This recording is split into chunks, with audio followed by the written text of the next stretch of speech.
இந்த வீடியோவில் என்ன பார்க்க போகிறோம்னா, ஸோ ஒரு கேபிள் லைன் பண்ணுறப்ப ஸோ லென்த் அதிகமாக இருக்கும்போது அல்லது லூப்பு ஸோ கொஞ்சம் லூப் வச்சு நம்ம இழுக்கிறோம். ஸோ ஸ்ட்ரைட்டாக இழுக்க முடியல, கொஞ்சம் லூப் வச்சு இழுக்கணும் அப்படின்னா ஸோ எப்படி லூப் வைக்கணும்னா ஸோ இந்த வீடியோவில் பார்க்க போகிறோம். ஸோ இதில் பாருங்கள், ஸோ ஃபஸ்ட்டு வீடியோவில் பாருங்கள், ஸோ ஒரு ரிங்கு டைப்பில் ஓகே ரோல் பண்ணியிருக்காங்கல்ல, ஸோ அது மாதிரி பண்ணக்கூடாது. ஸோ பண்ணும்போது என்ன ஆகும், நீங்கள் அந்த ரோலை ரிலீஸ் பண்ணி புல் பண்ணுறப்ப ட்விஸ்ட் ஆகும். ஸோ மூணாவது பிக்சர் பாருங்கள், ஸோ ட்விஸ்ட் ஆகும். ஸோ அதனால் நீங்கள் அது மாதிரி பண்ணவே கூடாது. ஸோ எப்போயுமே நீங்கள் ஏதாவது லூப்பு அல்லது ரோல் பண்ணி நீங்கள் ஏதாவது 20 மீட்டர் 30 மீட்டர் 40 மீட்டர் 50 மீட்டர் இது மாதிரி ஏதாவது லூப்பிங் கேபிள் ட்ரம்லேருந்து கட் பண்ணுறீங்க, அல்லது ஏதாவது கேபிள் இழுக்கும்போது லென்த் அதிகமாகும் போது நீங்கள் என்ன சொல்கிறது, கேபிள் கொஞ்சம் ட்ரம்லேருந்து லூப் வச்சு அதுக்கு பிறகு இழுக்கும்போது ஸோ இது மாதிரி ரிங்காக நீங்கள் ரோல் பண்ணக்கூடாது. ஸோ வச்சிங்கன்னா என்ன ஆகும், மறுபடியும் நீங்கள் புல் பண்ணுறப்ப ட்விஸ்ட் ஆகும். ஸோ அந்த ட்விஸ்ட்டை எடுக்க முடியாது, ட்விஸ்ட்டே எண்டு வரையும் போகும். ஸோ எண்டில் போய் தான் எடுக்க முடியும். ஸோ ரொம்ப லென்த் அதிகமாக இருக்கும்போது உங்களுக்கு ரொம்ப பிரச்சனையாகும்.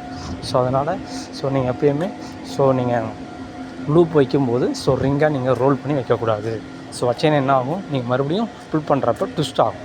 எப்படி வைக்கணும்னா 8 ஷேப்பில் தான் பண்ணணும். ஸோ ரெண்டாவதில் பாருங்கள், ஸோ 8 மாதிரி போட்டிருக்கோம்ல, ஸோ 8 மாதிரி வச்சு நீங்கள் மறுபடியும் புல் பண்ணுறப்ப என்ன ஆகும், ஸோ ஈஸியாக ஸோ உங்களுக்கு ட்விஸ்ட்டே வராது. ஸோ ஈஸியாக நீங்கள் ஆட்டோமேட்டிக்காக கேபிள் இழுக்க ஸோ அதிலேருந்து 8 அப்படியே நீங்கள் 8லேருந்து நீங்கள் 8ஆக கேபிள் வச்சு நான் லூப் வச்சு நீங்கள் லூப் வச்சு நீங்கள் இழுக்கும்போது ட்விஸ்ட் ஆகாது. ஸோ இந்த ஃபஸ்ட்டு இதில் பாருங்கள், ட்விஸ்ட்டு வரும், இதில் ட்விஸ்ட்டு வராது. ஸோ அதனால் எப்போயுமே நீங்கள் லூப் வச்சு கேபிள் இழுக்கும்போது ஸோ நீங்கள் ரவுண்டாக லூப் வைக்கக்கூடாது. 8 ஷேப்பில் தான் நீங்கள் லூப் வச்சு கேபிள் இழுக்கணும். ஸோ அப்போ தான் கேபிள் வந்து ட்விஸ்ட் ஆகாது. ஸோ ஓகே, ஸோ இது வந்து உங்களுக்கு ரொம்ப ஹெல்ப்ஃபுல்லாக இருந்தால் ஸோ சப்போர்ட் பண்ணுங்கள், ஃபாலோ பண்ணுங்கள். ஸோ இதை ஃபாலோ பண்ணுங்கள். ஸோ எங்கே கேபிள் புல் பண்ணுறப்ப ஏதாவது இடத்துல லூப் பண்ணுற மாதிரி இருந்தால் ஸோ நீங்கள் 8 ஷேப்பில் லூப் பண்ணுங்கள். ஸோ ரிங்கு ஷேப்பில் லூப் பண்ணாதீங்க. லூப் பண்ணிங்கன்னா உங்களுக்கு வந்து ட்விஸ்ட் ஆகும். ஓகே, ஸோ 8 ஷேப்பில் நீங்கள் லூப் வச்சு நீங்கள் புல் பண்ணுறப்ப ஸோ ஈஸியாக கேபிள் வந்து ட்விஸ்ட் ஆகாமல் போகும். ஓகே, இது யூஸ்ஃபுல்லாக இருந்தால் ஸோ எனக்கு சப்போர்ட் பண்ணுங்கள், ஃபாலோ பண்ணுங்கள்.